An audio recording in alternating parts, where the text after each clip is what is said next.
हमारा कौन सा टॉपिक चल रहा था? पॉवर्टी। ठीक है, पॉवर्टी में हमने क्या क्या पढ़ लिया था, पहले वो रिवाइज कर लेते हैं।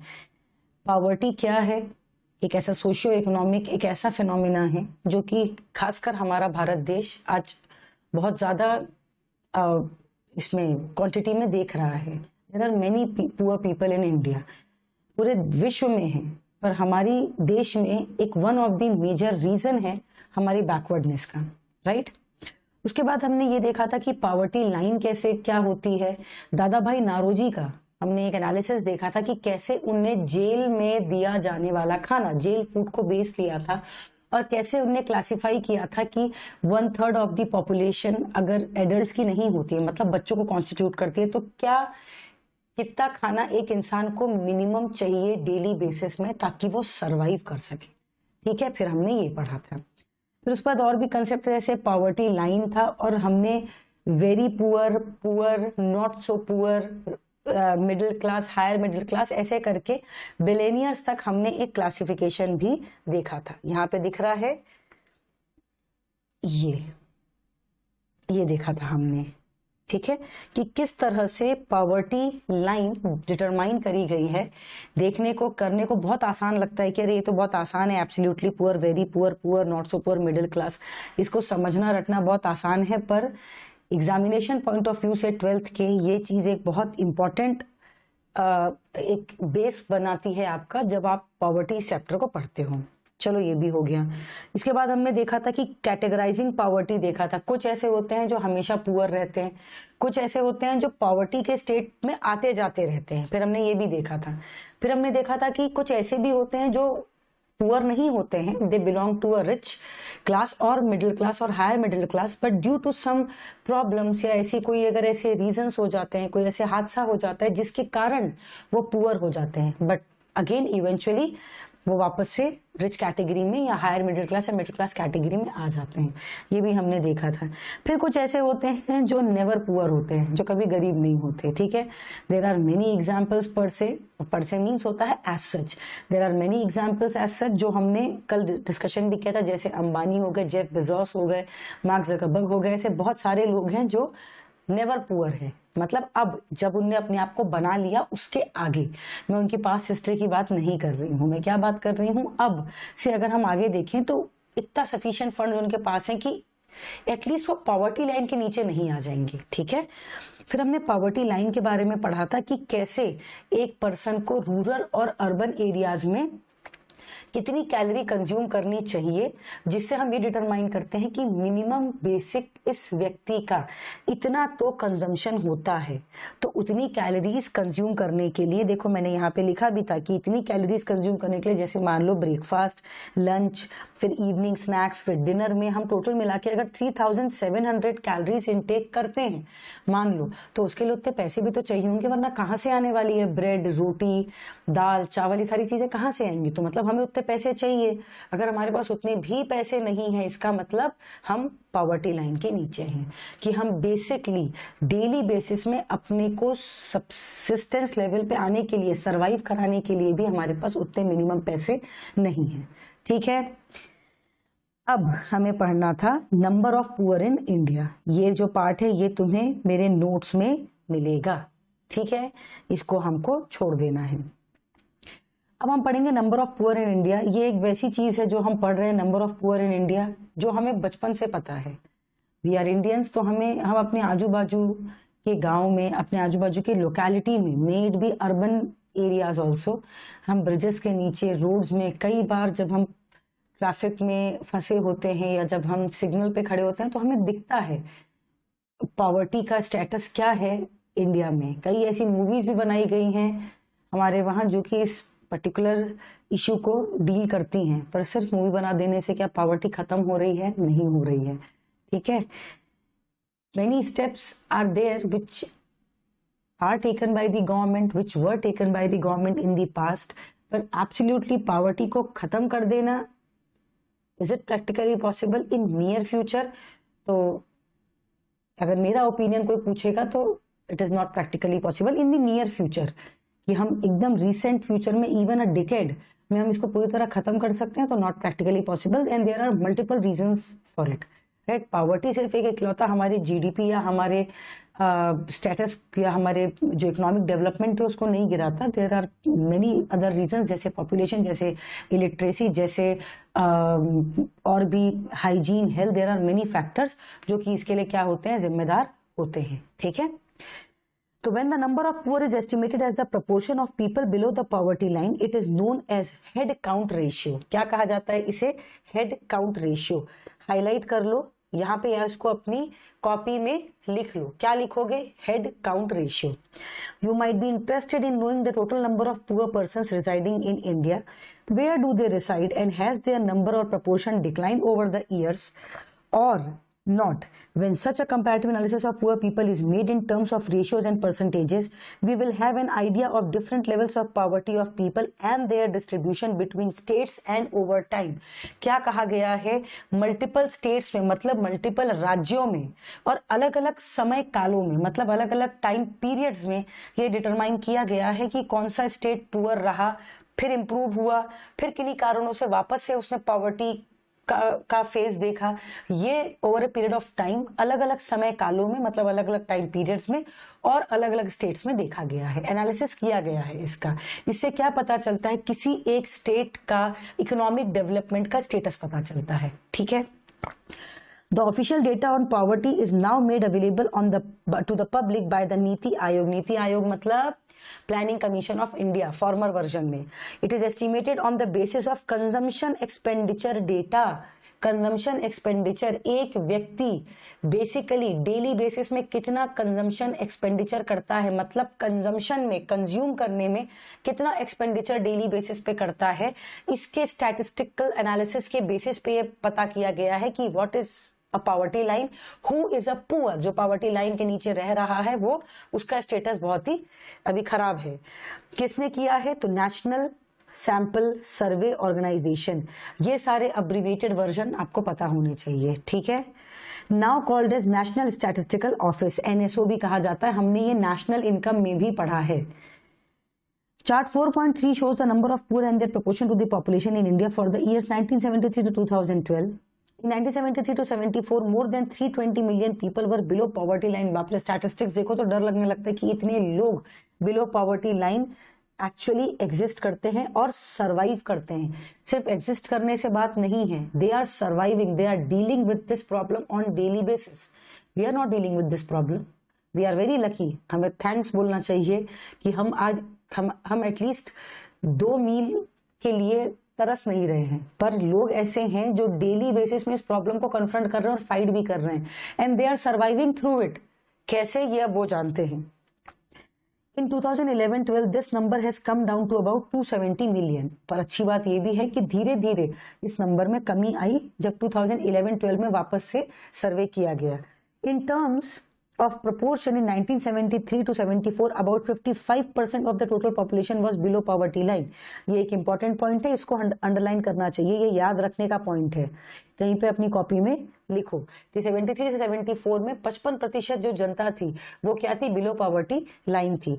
11-12 में 2011-12 में ये जो परसेंटेज था वो गिर के कितने पे आ गया? 22% पे आ गया। देखो कितना बड़ा फर्क है।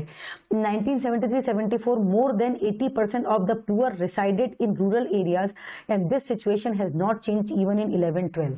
ये कहा गया है कि जो भी प्रपोर्शन यहाँ पे दिया हुआ है, जो भी नंबर यहाँ पे दिया हुआ है, मतलब 55% और 22%, 2011-12 में 22% और 73-74 में 55%। उन 55% लोगों के 80% जनता कहाँ रहती थी? रूरल एरियाज में रहती थी। कहाँ रहती थी? रूरल एरियाज में, मतलब जो गांव और इंटीरियर आउटस्कर्ट्स के इलाके होते हैं उनमें। ठीक है। This means that more than 3/4 of the poor in India still resides in villages.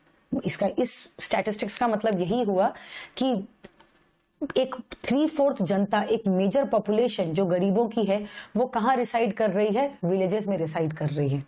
Why do you think this is the case? ऐसा आपको क्यों लगता है? अब आपको बुक एक क्वेश्चन आपके सामने रखती है कि आपको ऐसा क्यों लगता है कि ऐसा है कि मेजर जनता विलेजेस में रिसाइड कर रही है, मेजर जनता वहीं क्यों बिलोंग कर रही है? इस पे एक क्वेश्चन आपके सामने रखा गया है।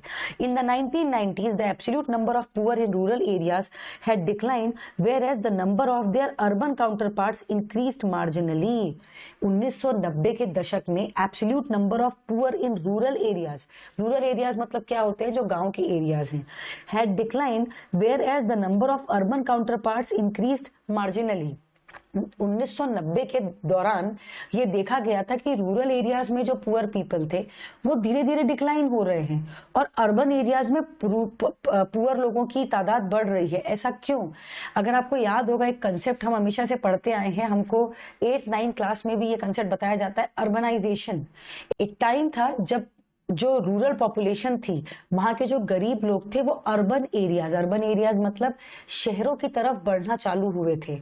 उस कंसेप्ट को कहा गया था अर्बनाइजेशन, उस टाइम को कहा गया था अर्बनाइजेशन। जब रूरल पॉपुलेशन मूव होके अर्बन जगहों पे मतलब सिटी साइड एरियाज में जा रही थी, in order to find employment, in order to have stability, in order to earn something, तो हुआ क्या, विलेज के जो गरीब लोग थे वहां पे तो डिक्लाइन दिखने लग गया नंबर में, और जो अर्बन साइड थे वहां पे पुअर लोगों की तादाद बढ़ने लग गई। ठीक है, the poverty ratio decline continuously for both urban and rural areas. अब हुआ क्या कि जब वो अर्बन जगहों पे आए, मतलब जब वो सिटीज में आए, जो पुअर पीपल थे विलेजेस से उठ के जब वो अर्बन जगहों पे आए, सिटीज में आए, तो वहां पे इंडस्ट्रीज में, फैक्ट्रीज में, कंपनीज में या ऐसे अलग अलग जगहों में उन्हें काम मिलने लग गए। तो हुआ क्या, पॉवर्टी डिक्लाइन होने लग गई। जो विलेज में बैठे लोग थे, अब फैक्ट्री तो उनके लिए विलेज में नहीं जाएगी, जो शहराती जगहों पे जो भी फैक्ट्रीज, इंडस्ट्रीज या सिटी के आउटस्कर्ट्स में जो इंडस्ट्रीज थी वहां पे ये लोग क्या हो गए, एम्प्लॉय होने लग गए। तो जो इंडस्ट्रियलिस्ट थे, एंटरप्रेन्योर्स थे, उनको लोग मिलने लग गए काम करने के लिए, लेबर्स मिलने लग गए, और जो ये लोग थे इनको इंटर्न क्या मिला, काम मिलने लग गया। तो पॉवर्टी का रेट धीरे धीरे डिक्लाइन होने लग गया। अब समझ में आया कि क्या हुआ। पहले के समय में रूरल पॉपुलेशन जो थी, रूरल एरियाज के जो लोग थे, उन्हें इतना कॉन्फिडेंस नहीं था या वो एक बहुत बड़ी बात समझते थे सिटीज को। पर जैसे जैसे समय बदला, नीड हुई, बोलते necessity is the mother of invention, ऐसा कहा जाता है कि जब कोई जरूरत आन पड़ती है तो हमें हर वो चीज आने लगती है जिसको करने से हम पहले डरते थे। ठीक है, तो क्या हुआ, मूव होने लग गए लोग from villages to urban areas to cities, और वहां पे जाके जब उनने काम करना चालू किया तो न केवल उनको एम्प्लॉयमेंट मिला, बल्कि उनके जो काउंटर पार्ट्स विलेजेस में बैठे थे उनको भी एक मोटिवेशन हुआ बाकी लोगों को कि हम वहां आए और सिटीज में जाके काम करें। तो इस तरह से ये एक लूप अच्छा तैयार हो गया था।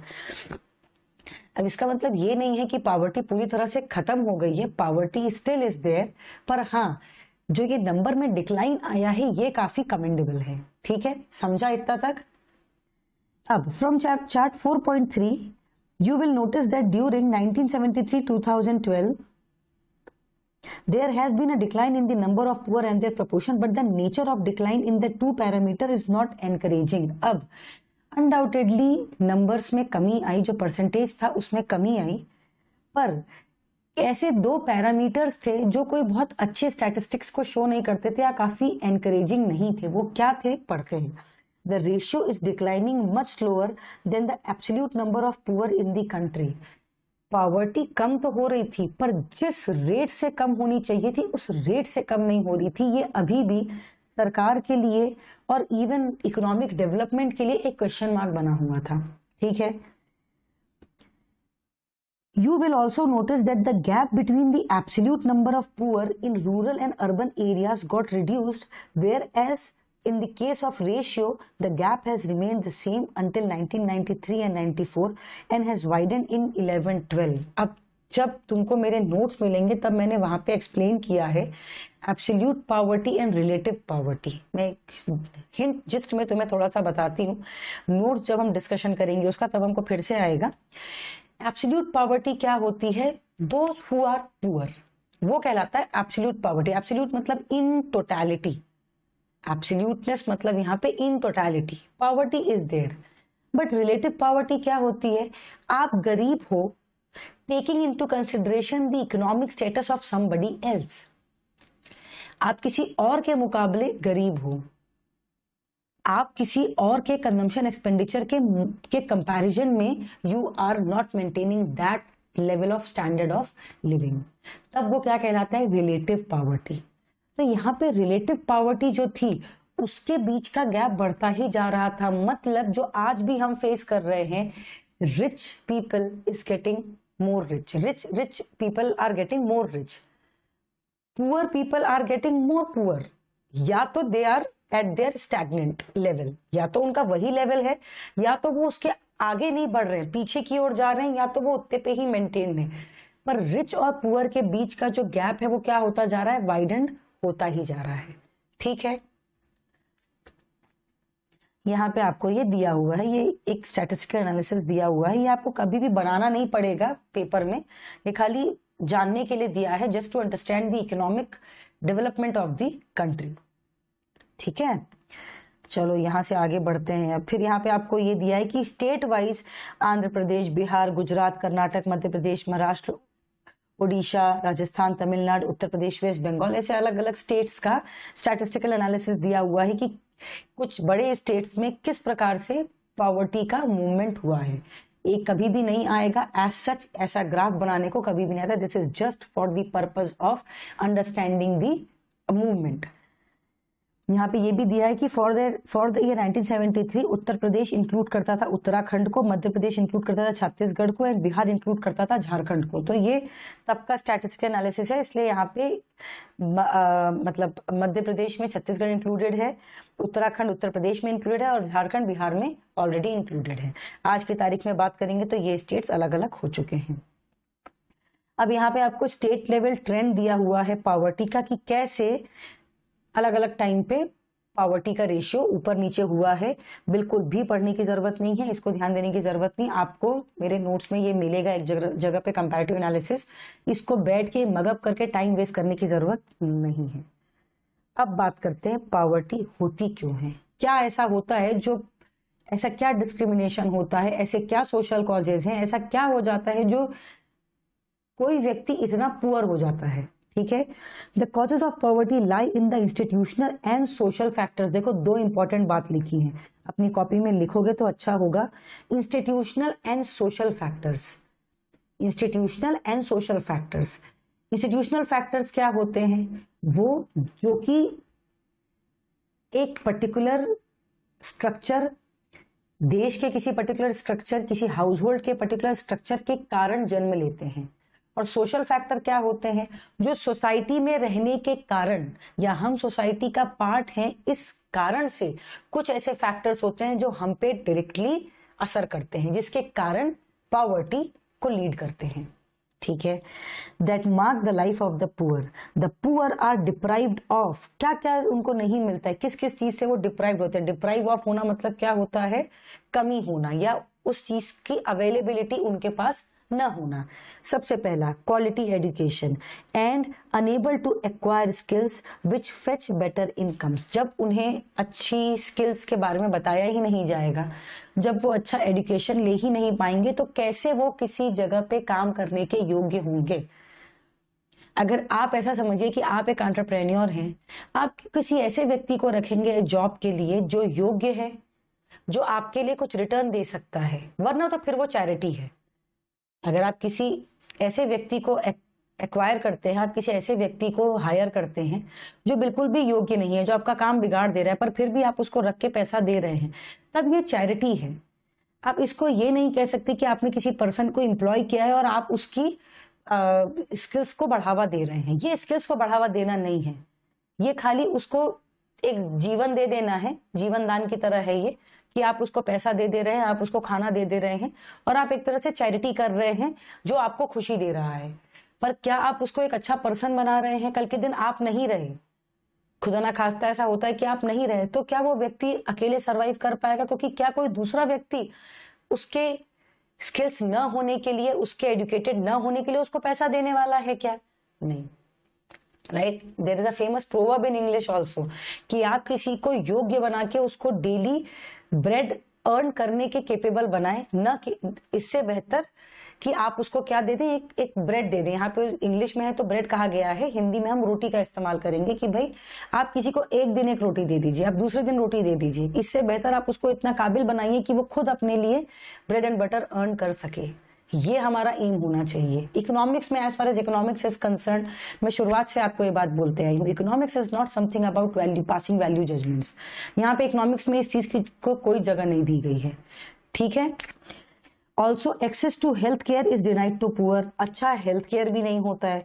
डॉक्टर्स उनको जो मतलब उनको डॉक्टर्स कहना ही नहीं चाहिए, जो लोगों को बोलते हैं ना ठग देते हैं या धोखे से उनके बॉडी पार्ट्स निकाल लेते हैं। डॉक्टर्स बहुत महान एक प्रोफेशन होता है जहाँ पे जो हम उनको गॉड के इक्विवेलेंट रखते हैं, पर यहाँ पे ऐसे भी कुछ लोग होते हैं जो कि ऐसे पुअर पीपल को ठग लेते हैं या उनको नुकसान पहुंचा देते हैं। और इन द फर्स्ट प्लेस कई बार तो उनको हेल्थ केयर का एक्सेस ही नहीं होता, एम्बुलेंस गांव तक पहुंच नहीं सकती है, आजू बाजू कोई टेस्ट सेंटर नहीं है, कोई पैथोलैब्स नहीं है। तो अल्टीमेटली क्या हो जाता है कि दे डाई, कोई बीमारी हो जाती है without knowing the cause, even sometimes without knowing the cause they die. उन्हें पता भी नहीं होता कि क्या प्रॉब्लम थी, बस मर गए और ये कहते हैं कि कुछ जादू टोना हो गया, किसी ने नजर लगा दी, ये कह के खत्म हो जाती है बात, right. The main victims of caste, religious and other discriminatory practices are poor. ऊपर से caste, religious and other discriminatory practices भी जो होती है, जो हमारे देश में ही नहीं पूरे विश्व में ऐसे डिस्क्रिमिनेटरी प्रैक्टिसेस हुई हैं कि आप इस कास्ट को बिलोंग करते हो, आप इस रिलीजन को बिलोंग करते हो तो, और अगर आप गरीब हो तो उसमें तो सोने पे सुहागा है कि आपको और एक्सप्लॉइट किया जाएगा by the upper caste people और by those who are in power. These can be caused as a result of social, economic and political inequality, social exclusion, unemployment, indebtedness, unequal distribution of wealth। अब ये क्यों होता है? क्योंकि कोई ना कोई ऐसा इनजस्टिस या कोई ना कोई ऐसा पावर में पर्सन है या कोई ना कोई रिलीजियस डिस्क्रिमिनेशन या कोई ना कोई inequality on the basis of gender और ऑन द बेसिस ऑफ आपका लिटरेसी का स्टेटस, आपके साथ कुछ ना कुछ भेदभाव हो रहा है और eventually you end up being poor. Aggregate poverty is just the sum of individual poverty. अब एग्रीगेट पॉवर्टी जैसे एग्रीगेट डिमांड और इंडिविजुअल डिमांड होता है ना, सारे इंडिविजुअल डिमांड मिला देंगे तो क्या बनेगा एग्रीगेट डिमांड, वैसे ही सारी इंडिविजुअल पॉवर्टी मिला देंगे तो क्या बनेगा aggregate poverty. Poverty is also explained by general economy-wide problems such as low capital formation, lack of infrastructure, lack of demand, pressure of population, lack of social welfare nets। अब देखो वही बार बार हम घूम के वहीं आ जाते हैं, या तो इलिटरेसी है, कैपिटल फॉर्मेशन नहीं है, उनके पास खुद का बेस नहीं है कि वो कोई चीज चालू कर सके। देखो ऐसा नहीं है कि हर एक काम को करने के लिए आपको बहुत हाई फाई इंग्लिश की जरूरत है। अगर आप अगरबत्ती बनाना जानते हैं, आप अगर जूट से कुछ बनाना जानते हैं, there are artisans, there are craftsman, जिनको जरूरी नहीं है कि बहुत हाई फाई ऐसी इंग्लिश आए, वो अपनी लोकल लैंग्वेज बोलते हैं, पर उनको ये तो पता हो कि उनके बनाई जो वो चीज बना रहे हैं उसकी वैल्यू कितनी ज्यादा है मार्केट में, उन्हें यही नहीं पता होता है। जो पॉटर्स होते हैं उन्हें यही नहीं पता होता है कि उनकी जो पॉटरी है वो कितने महंगे दामों में बाहर बेची जा रही है बाय द मिडिल मैन और बाय द अल्टीमेट वेंडर। उनसे सस्ते में खरीद के बाहर महंगे दामों में बिकता है। अल्टीमेटली वो कभी भी डेवलप नहीं हो पाते। तो ये क्या है, लैक ऑफ अवेयरनेस है। यहाँ पे एजुकेशन का कोई महत्व नहीं है, यहाँ पे बात अवेयरनेस की है, अपने राइट्स की। कई बार ऐसा होता है कि वो जानते नहीं और कई बार ये होता है कि वो जानना नहीं चाहते, राइट। कई बार प्रेशर ऑफ पॉपुलेशन, एक परिवार में 12, 13, 15 बच्चे, 18 बच्चे हैं, जिंदगी भर वो पैसा ही पूरा नहीं पड़ पाता क्योंकि बार बार आपको क्या करना है, एक पर्सन को, एक बच्चे को फीड करना है। Lack of social and welfare needs. In chapter 1 you have read about the British rule in India. ये मैंने कल भी डिस्कशन किया था कि ब्रिटिश रूल का इम्पैक्ट आज तक चलता चला आ रहा है। Although the final impact of the British rule on Indian living standards is still being debated, there is no doubt that there was a substantial negative impact। हमने तब भी ये डिस्कशन किया था कि ब्रिटिश प्रेजेंस का हमारे ऊपर बहुत नेगेटिव इम्पैक्ट पड़ा है। जो डेवलपमेंट हम कर सकते थे, जहां हम पहुंच सकते थे, हम वहां नहीं पहुंच पाए। on the Indian economy and standard of living of the people. There was substantial de-industrialization. अरे अगर इंडस्ट्रीज ज्यादा होती तो ज्यादा लेबर्स, ज्यादा लोग विलेजेस से आके अर्बन एरियाज में या आउटस्कर्ट्स ऑफ द सिटी में काम कर सकते थे, पर जब इंडस्ट्रीज ही नहीं रही, जब उन्हें ही प्रमोट नहीं किया गया ब्रिटिश एरा के दौरान, तो बेचारे काम कहाँ करेंगे? तो जो स्कोप भी था काम करने का वो डिटोरिएट होता चला गया। ठीक है, there was substantial deindustrialization in India under the British rule. Imports of manufactured cotton cloth from Lancashire in England displaced much local production, and India reverted to being an exporter of cotton yarn, not cloth. ये मैंने पहले भी बताया है, बहुत बार discussion कर चुके हैं हम इन पे। रॉ मटेरियल हम एक्सपोर्ट करते थे और फाइनल गुड्स इंपोर्ट करते थे। रॉ मटेरियल सस्ते में एक्सपोर्ट करते थे और फाइनल गुड्स महंगे में इंपोर्ट करते थे। इवेंचुअली हमारे रिजर्व खत्म होते चले गए, हम गरीबी होते चले गए। जो हमारा इंडिया का भी रिजर्व था वो क्या हो गया? कम होता चला गया। वो पैसा जो हमारे वहां के गरीबों के उत्थान के लिए यूज हो सकता था, वो भी कहां चला गया? ब्रिटिशर्स के पास चला गया। ठीक है, as over 70% of Indians were engaged in agricultural sector throughout the British Raj period, the impact on that sector was more important on living standards than anything else. क्योंकि हमारा, अब आप बोलेंगे कि इतना क्या इम्पैक्ट हो गया भाई एक्सपोर्ट और इंपोर्ट से? इसलिए क्योंकि हमारा इंडिया एग्रीक बेस्ड इकोनॉमी है, we are agrarian economy, right. अब ऐसे में अगर 70% जनता हमारे वहाँ एग्रीकल्चर पे बेस्ड है और वही उसी सेक्टर में अगर सबसे ज्यादा मेजर हिट या इम्पैक्ट है, तो क्या होगा? अल्टीमेटली क्या होगा? We are standing at zero, क्योंकि हमारा एग्रीकल्चरल बेस लॉस में आ चुका है। जिस बेसिस पे हम ये कहते हैं कि हमें सबसे ज्यादा रेवेन्यू मिलता है, रेवेन्यू मिल नहीं रहा है बल्कि पैसे ज्यादा देने पड़ रहे हैं। तो क्या होगा? हमारे लिविंग स्टैंडर्ड, जो हमारे वहाँ के फार्मर्स और जो एग्रीकल्चर सेक्टर से अपना जीवन यापन चलाते हैं, 70% जनता का अगर लिविंग स्टैंडर्ड नीचे आ जाए तो बचेगा क्या? ऑब्वियसली गरीबी बचेगी, right. British policies involved sharply raising rural taxes that enable merchants and moneylenders to become large land owners. ये भी हमने पढ़ा है। जमींदारी सिस्टम, कुछ लोग जो पावर में थे या जो थोड़े पैसे वाले थे, उनके पास क्या था? लैंड थी। उनने क्या किया? फार्मर्स को कहा हमारी लैंड में आके काम करो। ठीक है, वो क्या बन गए? लैंड ओनर, जमींदार थे। या तो उनने कभी पैसे दिए कि नहीं गरीब लोगों को या विलेजर्स को, जिंदगी भर उनको एक्सप्लॉइट किया। जो विलेजर्स या फार्मर्स काम करते थे उन लैंड पे, उनको हार्डली कुछ प्रपोर्शन मिलता था ऑफ द एंटायर प्रोड्यूस। बाकी सब कुछ कौन रख लेता था? या तो ब्रिटिश राज के तब के अथॉरिटीज, या जो भी हम पे रूल करने वाले लोग थे वो, या तो बीच के मिडलमैन उस सारे पैसे को रख लिया करते थे। Under the British, India began to export food grains, and as a result, as many as 26 million people died in famines between 1875 and 1900. कितना हार्ट ब्रेकिंग ये स्टैट्स और एक फैक्ट है। 26 मिलियन पीपल डाइड, मर गए फेमाइन के कारण, भूखमरी के कारण। उनके पास रिसोर्सेज ही नहीं थे। कौन से एरा, कौन से पीरियड में? जब ब्रिटिशर्स ने हमें रूल किया, right. Britain's main goal from the Raj were to provide a market for British exports. Basically उनका एम क्या था? उनको सामान मिल जाए और वो खुशी खुशी अपना इकोनॉमिक डेवलपमेंट करके बैठ जाएं, that's it, right. To have India service its debt payment to Britain and for India to provide manpower for the British imperial armies. और उस समय जो वॉर्स थे, जो ब्रिटिशर्स लड़ रहे थे, उसमें कौन लोग जाते थे? हमारे वहां के लोग जाते थे। हमारे वहां तो मुफ्त में लोग अवेलेबल थे ही, उनको लेबर्स भी बना लो, उनको सिपाही भी बनवा लो, और वो मर जाए तो उसका किसी को गम भी नहीं होता था, क्योंकि वो उनके लोग तो थे नहीं। ह्यूमैनिटेरियन ग्राउंड्स में वो हम उनके लोग थोड़ी ना थे, तो क्यों बुरा लगना चाहिए? This eventually led us to grave poverty. ये सारे रीजंस हैं, ठीक है। बहुत डिसहार्टनिंग फैक्ट्स हैं, पर फेस करने पड़ेंगे क्योंकि हमारे ही लोगों के साथ ऐसा पास्ट में हुआ। The British Raj impoverished millions of people in India. Our natural resources were plundered. Our industries worked to produce goods at low prices for the Britishers. हम ब्रिटिशर्स के लिए लो प्राइस में क्या कर रहे थे? चीजें बना बना के दे रहे थे। कितना बढ़िया चल रहा है देखो।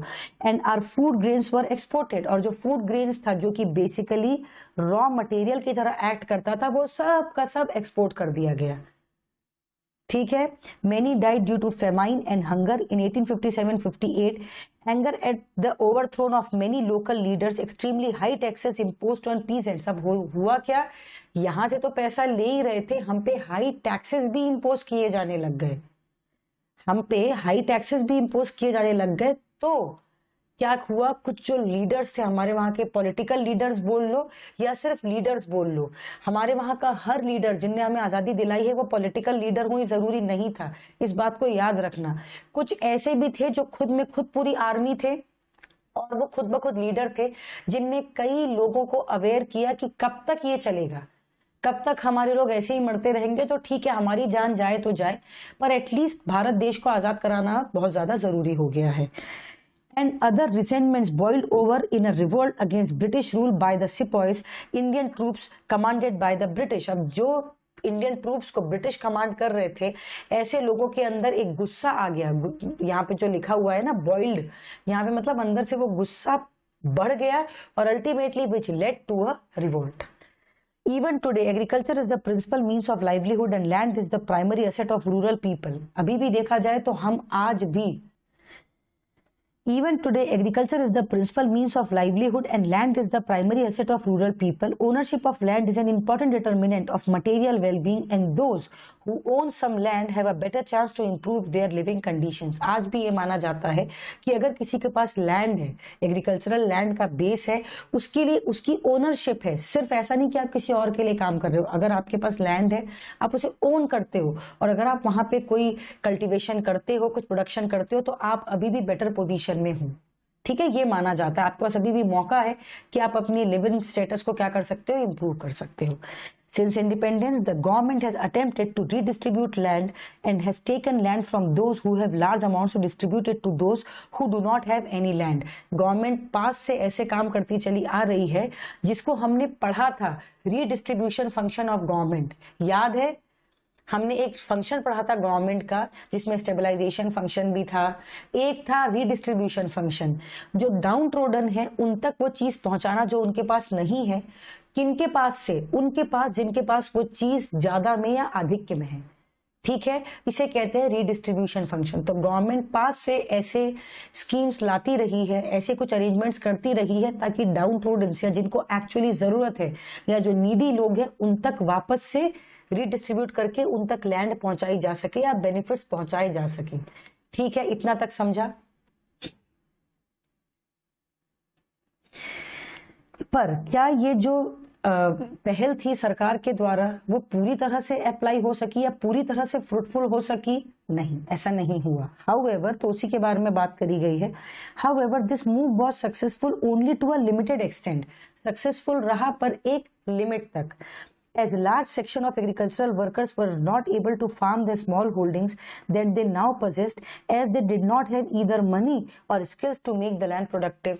अब उनको जमीन तो मिल गई पर या तो उनके पास स्किल्स नहीं थे कि कैसे उस लैंड को प्रोडक्टिवली इस्तेमाल कर सकें, या तो उनके पास उतना कैपिटल ही नहीं बचा था या पैसे ही नहीं बचे थे कि वो उस लैंड पे सीड्स लगा के या कुछ पेस्टिसाइड्स या कुछ वाटर फैसिलिटीज लगा के उसको उपजाऊ बना सके या उससे कुछ प्रोडक्शन निकाल सके। तो ultimately we are back to the same state again. अब लैंड थी तो या तो स्किल नहीं था तो या तो कैपिटल नहीं था कि उस लैंड को अपने फेवर में प्रोडक्टिवली फार्मर्स या एग्रीकल्चरल वर्कर्स यूटिलाइज कर सके। ठीक है, and the land holdings were too small to be viable. ऊपर से इतनी बड़ी पॉपुलेशन को या एक फैमिली को सपोर्ट करने के लिए वो लैंड का टुकड़ा बड़ा ही छोटा था, इतना बड़ा कोई वो पीस ऑफ लैंड नहीं था। ऑब्वियसली आप सबको पीस ऑफ लैंड दे सकते हो क्या? अगर आप इंडिया की बात करो तो क्या सबको इक्वली पीस ऑफ लैंड आप दे सकते हो? नहीं दे सकते हो, बहुत छोटा छोटा टुकड़ा सबको मिलेगा। तो क्या ऐसे में प्रोडक्शन करके भी क्या वो फार्मर या एग्रीकल्चरल वर्कर अपने स्टेटस को इंप्रूव कर सकता था? नहीं कर सकता था। ये क्यों हुआ? अब देखो रीजन कैसे पॉवर्टी से रिलेटेड है यहाँ, पॉपुलेशन। अब जमीन तो मिल गई पर जनता इतनी है कि चाह के भी पॉपुलेशन को फीड नहीं कर सकते क्योंकि बड़ी भारी मात्रा में पॉपुलेशन है और ऊपर से वो गरीब है। ठीक है, also most of the Indian states fail to implement land distribution policies. ऊपर से लैंड का जो रीडिस्ट्रीब्यूशन पॉलिसी सरकार के द्वारा लाया गया था, सेंट्रल के द्वारा बोला गया था, वो हर स्टेट इफेक्टिवली क्या नहीं कर पाई, नहीं अप्लाई कर पाई। वो पॉलिसीज जो जिस तरह से अप्लाई की जानी थी हर एक राज्य स्टेट के द्वारा, स्टेट्स के अथॉरिटीज फेल हो गए, या तो कहीं पे पॉलिटिकल प्रेशर्स के कारण या तो कहीं पे पावर के कारण। ठीक है। A large section of the rural poor in India are the small farmers. The land that they have is in general less fertile and dependent on rains. अब ये भी एक प्रॉब्लम है, क्योंकि टेक्नोलॉजिकल बैकवर्डनेस थी, या टेक्नोलॉजिकल बैकवर्डनेस प्रिवेल करती थी एक लंबे समय से, लोगों में अवेयरनेस नहीं थी क्योंकि वो लिटरेट और एजुकेटेड नहीं थे। तो या तो वो पूरे टाइम रेन पे डिपेंडेंट होते थे कि जब बरसात होगी तो क्रॉप्स को पानी, जो सीड्स को पानी मिलेगा तब वो अच्छा फलेंगे फूलेंगे। अब अगर मान लो किसी साल रेन ने धोखा दे दिया तो क्या होगा, जब मेन पानी की जरूरत थी तब पानी मिला नहीं जमीन को, और जब क्रॉप्स पूरे प्रॉपर फूल के बढ़िया हो गए थे कि अब हम इनको क्या करेंगे, निकाल लेंगे, तब उस टाइम पे बारिश हो गई, हो गया पूरा प्रोडक्शन खराब हो गया, सड़ गई, वहीं पड़े पड़े पूरे के पूरे जो प्रोडक्शन था वो वहीं के वहीं सड़ गया लैंड में। ऐसा भी हुआ है पास्ट में, कितने फार्मर्स ने सुसाइड किया है, तुमने न्यूज में भी देखा होगा, कितने लोगों ने अपनी जान दी है इस प्रॉब्लम के कारण। कई बार पेस्टिसाइड नहीं होते, कई बार इंसेक्टिसाइड्स नहीं होते, कई बार अच्छे फर्टाइल सीड नहीं होते, यहाँ पे रेन पे डिपेंडेंसी है, सीजन पे डिपेंडेंसी है। तो एक नहीं, ऐसी कई सारे मल्टीपल प्रॉब्लम्स थे जो कि हमारे एग्रीकल्चरल सेक्टर को डेवलप नहीं होने दे रहे थे, और अगर वो डेवलप नहीं होगा तो जो लोग हैं जो उस एग्रीकल्चरल लैंड पे डिपेंडेंट है अपने जीवन यापन के लिए, वो भी डेवलप नहीं हो सकते। ठीक है। Their survival depends on subsistence crops and sometimes on livestock. With the rapid growth of population and without alternative sources of employment, industries का उतना था नहीं बोलबाला, क्योंकि ब्रिटिशर्स ने उनको उतना इम्प्रूव ही नहीं होने दिया, डी इंडस्ट्रियलाइजेशन पॉलिसीज लाई थी, तो इंडस्ट्रीज थी नहीं और कोई एम्प्लॉयमेंट अपॉर्चुनिटी थी नहीं, कोई ऑल्टरनेटिव भी अवेलेबल नहीं था, तो करे क्या जनता, कहाँ जाएगी। इंडियन पॉपुलेशन का जो फ्यूचर था वो क्या हो रहा था, डार्क दिखने लग गया था। With the rapid growth of population and without alternative sources of employment, the per head availability of land for cultivation has steadily declined, leading to fragmentation of land, टुकड़ों में टूटना, fragmentation of land holdings. The income from these small land holdings is not sufficient to meet the family's basic needs. किसी एक family की basic requirement या need को पूरा करने के लिए इतनी छोटे छोटे फ्रेगमेंटेड लैंड होल्डिंग का कोई भी फायदा नहीं था। ठीक है। You must have heard about farmers committing suicide. अब देखो वही सेम पॉइंट बोला है, बीच में फार्मर्स ने इस तरह से सुसाइड किया था क्योंकि उनको लगा था कि अब भविष्य अंधेरे में है, अब कुछ नहीं हो सकता, इससे नीचे अब सीधे मृत्यु है, तो उन्होंने पहले ही क्या कर लिया, सुसाइड कर लिया। You must have heard about farmers committing suicide due to their inability to pay back the loans that they have taken for cultivation। और ऊपर से जो जमींदार थे, जो मनी लेंडर्स थे, उनने और ज्यादा प्रेशर क्रिएट करना चालू कर दिया क्योंकि उनको उनके पैसे वापस चाहिए थे। कहाँ से देते, तो अलग अलग प्रकार की जाति या गलत बिहेवियर किया गया था उनके साथ, तो उन्होंने सोचा कि it's better to commit suicide. Daily थोड़ा थोड़ा जिल्लत सहने से अच्छा है कि मर जाओ। तो ये कितनी बुरी स्थिति है सोचो। And other domestic needs as their crops have failed due to drought or other natural calamities. Most members of scheduled caste and scheduled tribes are not able to participate in the emerging employment opportunities in different sectors of the urban and rural economy as they do not have the necessary knowledge and skills to do so। अब यहाँ पे क्या है, कुछ schedule caste and schedule tribes के लोगों को पहले अपॉर्चुनिटी नहीं मिला करती थी कि वो पढ़ाई करें या बाकी लोगों के साथ इक्वली बैठ के एजुकेशन लें या स्किल्स डेवलप करें। अब स्किल्स या नॉलेज नहीं है तो वो एम्प्लॉयमेंट अपॉर्चुनिटीज के लिए एलिजिबल हैं क्या, नहीं है। तो अल्टीमेटली वो एक लार्ज चंक या वो एक पॉपुलेशन भी क्या रह गया, अनएम्प्लॉयड रह गया और इवेंचुअली गरीब रह गया। A large section of urban poor in India are largely the overflow of the rural poor who migrate to urban areas। अभी बताया था तुमको मैंने, migration from rural to urban areas is called urbanization। क्या कहते हैं इसे, urbanization। Industrialization has not been able to absorb all these people। अब industrialization अगर हो भी गया, इंडस्ट्रीज गवर्नमेंट के इनिशिएटिव्स के थ्रू इंडस्ट्रीज सेटअप भी की गई, तो क्या वो सारे के सारे लोगों को एब्जॉर्ब कर सकती थी क्या? सारे लेबर्स एक ही इंडस्ट्री में काम करने चले जाएंगे, ऐसा तो नहीं है। इतनी ज्यादा पॉपुलेशन है, इतनी तो इंडस्ट्रीज ही नहीं है, और क्या करेंगे इंडस्ट्रीज का, उतनी डिमांड नहीं है, क्यों बनाएंगे इतना प्रोडक्शन, क्यों करेंगे। ज्यादा सप्लाई होगी तो भी एक इकोनॉमी के लिए गलत है, ये हमने माइक्रो इकोनॉमिक्स में पढ़ा है। The urban poor are either unemployment और intermittently employed as casual labours. अब क्या हुआ कि जो अर्बन पुअर था अर्बन पुअर कौन होते हैं, इसका क्लासिफिकेशन तुम्हें मिलेगा मेरे नोट्स में, बताऊंगी मैं, वहां पे मिलेगा। अर्बन पुअर अब क्या है, जो वहां से आया तो है, कहां से, रूरल एरिया से मूव होके अब अर्बन एरियाज में आ गया है, सिटीज में आ गया है, पर फिर भी उसके पास खाने पीने और डेली सर्वाइवल के लिए किसी प्रकार की कोई निश्चितता नहीं है, कोई श्योरिटी नहीं है कि वो सरवाइव कर ही जाएगा। वहां पे भी वो क्या है, उसका स्टेटस पुअर ही है। अब the urban poor are either unemployed, या तो अब खाली अनएम्प्लॉयड है यहाँ वहां, दे आर बेगिंग, और या तो इंटरमिटेंटली एम्प्लॉयड है, मतलब कैजुअल लेबर्स की तरह, सीजनल लेबर्स की तरह कुछ समय के लिए एम्प्लॉयड और बाकी टाइम पे वो क्या है, again they are unemployed. Casual laborers are among the most vulnerable in society as they do not have any job security, कोई assets नहीं होते हैं, skills limited होते हैं, क्योंकि जितने समय के लिए उनको काम पे रखा गया है बस उतने ही समय वो काम करते हैं। मान लीजिए 3 महीने के लिए, अब साल में 12 महीने होते हैं, आप सिर्फ 3 महीने काम कर रहे हो, बाकी 9 महीने जब आप आइडल बैठे हो तो वो आप किए हुए काम को भूल जाते हो, या तो जो पहले आपने काम किया था पिछले साल, टेक्नोलॉजिकल डेवलपमेंट के कारण हो सकता है उस काम को करने के तरीके में बदलाव आ गया है, तो आप या तो किया हुआ काम भूल जाओगे या तो वो काम करने के तरीके में कोई बदलाव आ जाएगा, तो ultimately you are not good, you are not good as a labour, आप अल्टीमेटली जीरो पे आके फिर खड़े हो जाते हो। तो उनके पास लिमिटेड स्किल्स होते हैं, sparse opportunities and no surplus to sustain them, और किसी प्रकार का कोई सरप्लस भी उनके पास नहीं बचता है, क्योंकि वो एक शॉर्ट टाइम के लिए काम कर रहे हैं, तो कोई उनके सस्टेनेबिलिटी, मतलब उनके जिंदा रहने के लिए फ्यूचर में किसी प्रकार की कोई गारंटी नहीं है। बस डेली बेसिस पे अगर कुछ पैसे आ गए 10-20 रुपए तो जीवन चल रहा है, वरना there is no certainty as such as a future security, कुछ भी नहीं है ऐसा। Poverty is therefore also closely related to nature of employment.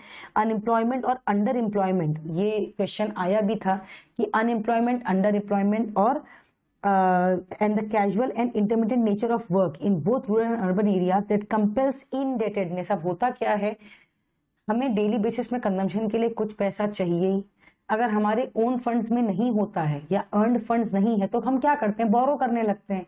बोरो करने के बाद हम क्या हो जाते हैं, किसी सामने वाले के प्रति इंडेटेड हो जाते हैं, हम ओ करने लगते हैं, हम लायबल हो जाते हैं किसी थर्ड पर्सन के अगेंस्ट जिसने हमें पैसा दिया है, और ये बढ़ता ही चला जाता है।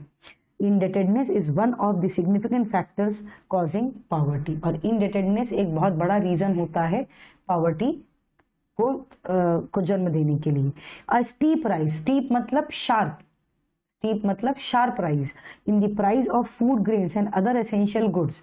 अब देश तो अपने पेस से चल ही रहा है, रिक्वायरमेंट्स के हिसाब से पहले के कंपैरिजन में अब प्राइसेस ज्यादा बढ़ चुके हैं, तो फूड ग्रेन्स भी महंगा हो गया, अदर एसेंशियल गुड्स भी थोड़े महंगे हो गए। एक minute, at a rate higher than the price of luxury goods further intensifies the hardship and deprivation of lower income groups. अब हुआ क्या, क्योंकि जो लोग थे जो पहले तो पुअर ही थे, उनके स्टेटस में कोई बहुत ज्यादा डेवलपमेंट नहीं हो पाया, पर जो फूड ग्रेन्स थे जो जिस प्राइस पे पहले अवेलेबल थे वो जरूर महंगे हो गए, तो जो गैप था ना पॉवर्टी का वो बढ़ता ही गया, वो कम नहीं हुआ, वो सिकुड़ा नहीं, वो बल्कि और इस प्रॉब्लम को और इंटेंसिफाई कर दिया, मतलब और ज्यादा अब खराब हो गई सिचुएशन।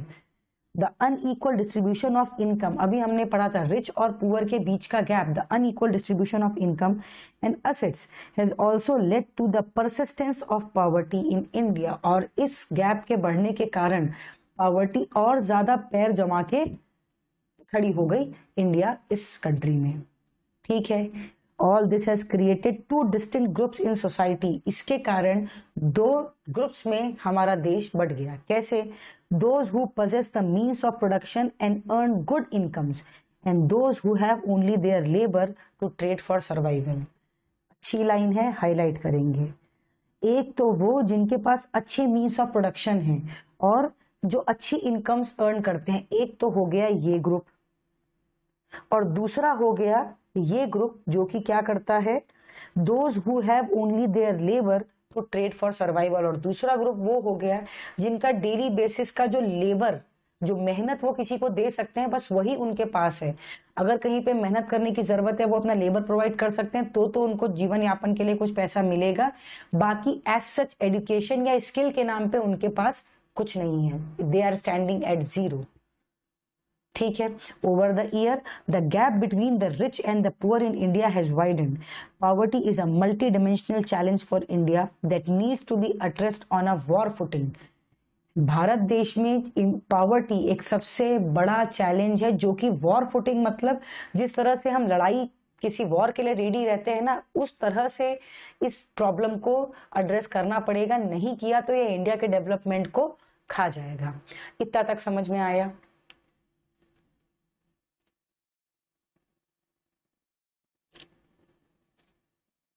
ठीक है, policies and programmes towards poverty elevation, ये यहाँ से नहीं पढ़ना है। इसके लिए जो मैं नोट्स दूंगी वहां पे एक एक 5 ईयर प्लान्स में, या जैसे हमें जो दूसरे चैप्टर्स हैं वहां पे भी एग्रीकल्चर के रिलेशन में जो दिया गया है वहां से इसको पढ़ना होगा। तो यहाँ से हम इसे क्या कर देंगे, कट कर देंगे। ये तुम्हें यहाँ से नहीं पढ़ना है, इसको हम पढ़ेंगे अलग से। कहाँ पे? हमारे नोट से। ठीक है, ये सब काट देना है, बिल्कुल खुशी खुशी काट दो। ये पूरा सारी ये जितनी भी योजनाएं हैं ना, ये सारी योजनाओं को डिफरेंट डिफरेंट हेडिंग्स के साथ बहुत अच्छी तरह सिस्टमैटिकली मैंने अपने नोट्स में दे रखा है, वो तुम्हें मैं शेयर करूंगी। ये सब यहाँ पे काटने का है, बिल्कुल भी नहीं पढ़ना है। ये सब मनरेगा वगैरह सब सब कवर हुआ है उसमें। इनफैक्ट जो रिसेंटली भी जितने भी ऐसे प्रोग्राम्स आ रहे हैं, क्योंकि अभी भी रिसेंटली पीएम मोदी जी के इसमें गवर्नमेंट के इनिशिएटिव्स में भी ऐसी कई सारी स्कीम्स हैं जो लाई गई हैं। देखो यहाँ पे लिखा भी हुआ है, फ्रॉम 2014 स्कीम कॉल प्रधानमंत्री जन धन योजना। ये सारे का भी रेफरेंस तुम्हें उसमें मिलेगा। ठीक है, अच्छा उसके बाद ना यहाँ पे क्रिटिकल असेसमेंट भी किया गया है। तो ये कब पढ़ पाएंगे क्रिटिकल असेसमेंट? जब हम पॉलिसीज के बारे में पढ़ेंगे। तो ये तो हम कल पढ़ेंगे पॉलिसीज के बारे में, और उसका क्रिटिकल असेसमेंट। क्रिटिकल असेसमेंट क्या होता है? पॉलिसी सिर्फ बना देने या उसको अप्लाई या एग्जीक्यूट कर देने से काम नहीं बनता। हमको ये भी देखना पड़ता है कि क्या वो पॉलिसी उस तरह से काम कर पाई जिस तरह से सोचा गया था। वही बात है नॉर्मेटिव और पॉजिटिव के बीच का फर्क। हमने तो सोचा था कि ऐसे काम करे, पर क्या वो कर पाई उस तरह से काम, ये देखना। ठीक है, तो इसके बारे में भी नोट्स में एक बार में ही आपको दिया गया है। ये आपको पढ़ने की जरूरत इससे नहीं है। कंक्लूजन तो सेम रहता है कि यहाँ भी पॉवर्टी थी, ये है वो है। यहाँ पे चैप्टर खत्म होता है, पर इसका जो एक बचा हुआ पार्ट है वो हम कल कवर करेंगे, जिसमें हम क्या क्या पढ़ेंगे। पॉवर्टी एलिवेशन के कौन कौन से प्रोग्राम्स थे और क्या उसका क्रिटिकल असेसमेंट था। इसके अलावा नोट्स में आपको एक चीज और मिलेगी, क्या? एब्सोल्यूट पॉवर्टी, रिलेटिव पॉवर्टी, ये क्या है और इनके कैरेक्टरिस्टिक्स क्या है, मतलब इनके डिफाइनिंग फीचर्स क्या हैं।